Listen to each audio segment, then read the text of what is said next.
Welcome back to 9+ news.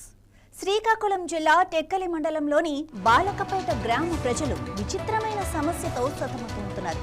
ఆ గ్రామంలో ఈగలు దండయాత్ర చేస్తున్నాయి. వారం రోజులుగా అటు నిద్ర లేదు, ఇటు ఆహారం కూడా సరిగ్గా తినలేకపోతున్నారు.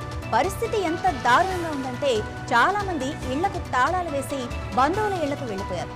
మరికొందరు పొలాల్లోనే వండుకు తింటున్నారు.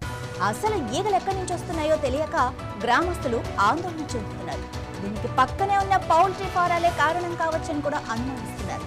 కొన్ని రోజుల క్రితం కురిసిన చిన్న వర్షం ఈ సమస్యను మరింత పెంచిందని కూడా చెబుతున్నారు. అధికారులు స్పందించిన శాశ్వత పరిష్కారం మాత్రం కనిపించడం లేదు.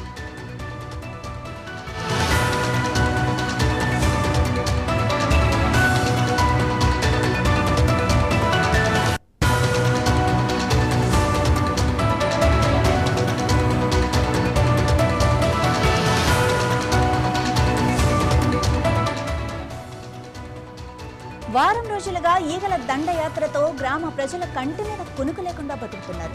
పగలు రాత్రి తేడా లేకుండా ఈగలు చుట్టుముడుతున్నాయి. ఎక్కడ చూసినా గుంపులు గుంపులుగా ఈగలుండటంతో అన్నం తినాలన్నా కాస్త విశ్రాంతి తీసుకోవాలన్నా సాధ్యం కావటం లేదు. పౌల్ట్రీ ఫారాల నుంచి వచ్చే వ్యర్థాలే ఈ ఈగల సమస్యకు కారణమని గ్రామస్తులు బలంగా నమ్ముతున్నారు.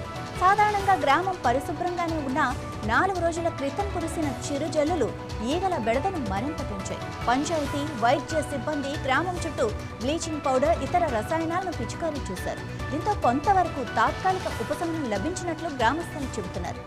ఆరోగ్య సమస్యలు తలెత్తకుండా వైద్య శిబిరాన్ని కూడా ఏర్పాటు చేశారు. కానీ ఈగలకు శాశ్వత పరిష్కారం దొరకకపోవడంతో గ్రామస్తుల్లో ఆందోళన ఇంకా తగ్గలేదు. తక్షణమే శాశ్వత పరిష్కారం చూపాలని అధికారులు, జిల్లా యంత్రాంగాన్ని బాలకపేట ప్రజలు వేడుకుంటున్నారు. సీఎం చంద్రబాబు నాయుడు ఈ సమస్యపై దృష్టి సారించి గ్రామస్తులకు న్యాయం చేయాలని కోరుతున్నారు.